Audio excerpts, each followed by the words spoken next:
This is the movie report at CinemaCon, written by Michael DeKeenan.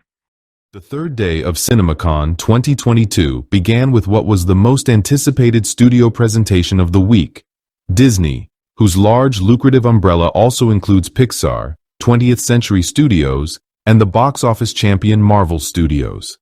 However, from year to year, the mouse generally always delivers the most straightforward and businesslike presentation out of all the major studios. This year, to some viewers' disappointment, they held to that standard.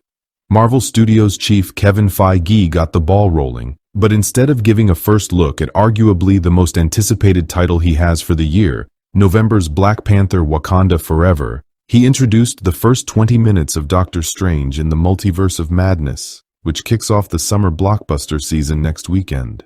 Extended excerpts dominated the presentation, with the first 30 minutes of Pixar Animation Studios' Toy Story spin-off, Lightyear, being premiered. Chris Evans takes over voicing the role of the Space Ranger Buzz Lightyear in this story, framed as being the feature film that inspired the action figure in the original Toy Story film.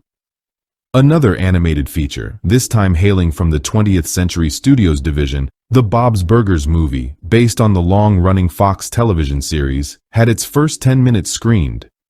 Having its first look unveiled was another 20th Century release, David O. Russell's star-studded period dramedy Amsterdam, starring Christian Bale, Margot Robbie, John David Washington, Taylor Swift, Chris Rock, and Zoe Saldana, among others. Saldana is also one of the leads in what was the main event for the presentation, James Cameron's long-in-the-works first sequel to 2009's Avatar, whose official title was finally announced, Avatar: The Way of Water. Cameron had appeared in person at previous CinemaCons over the last few years to give updates on the sequel's progress, dating back to when 20th Century Fox was a separate studio with a presentation of its own. This time, with the first of 4 planned films due out in months, he delivered a pre-taped message from his post-production suite.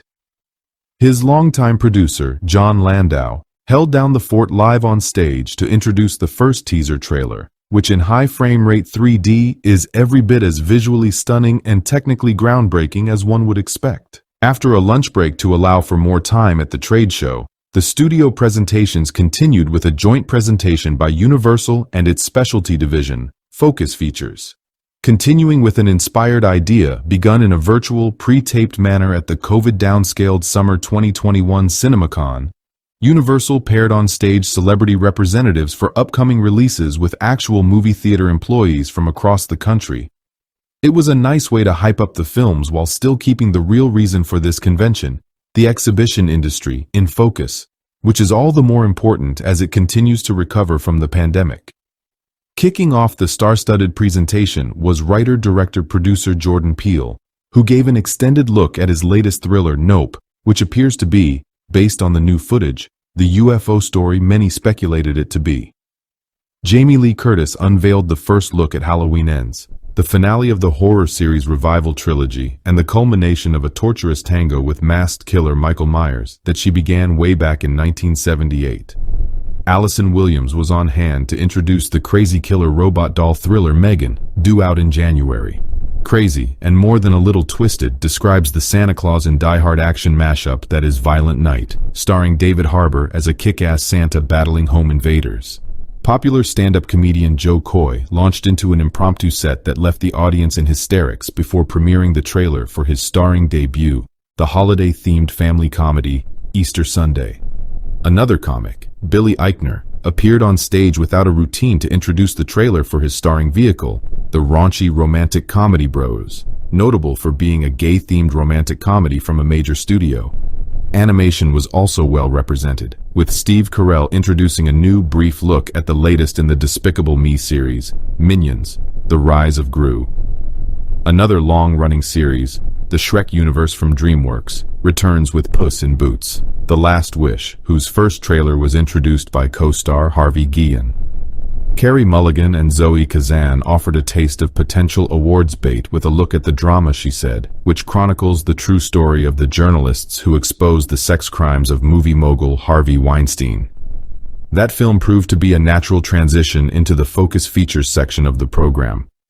No talent appeared on stage for any of these titles, but first looks were given at James Gray's semi-autobiographical coming-of-age story Armageddon Time.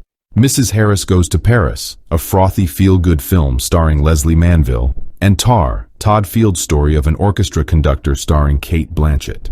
The cast of Focus's big franchise Downton Abbey introduced via recording the new trailer for the latest installment of the British period drama, subtitled A New Era.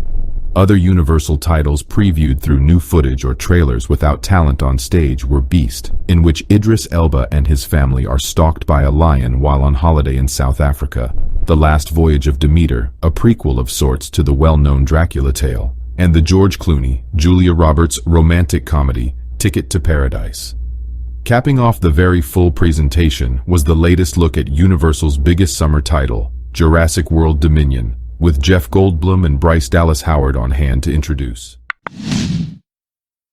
For film reviews and more, please visit TheMovieReport.com. Also follow me at 2Trey23 on Instagram and at 2Trey23 on Twitter.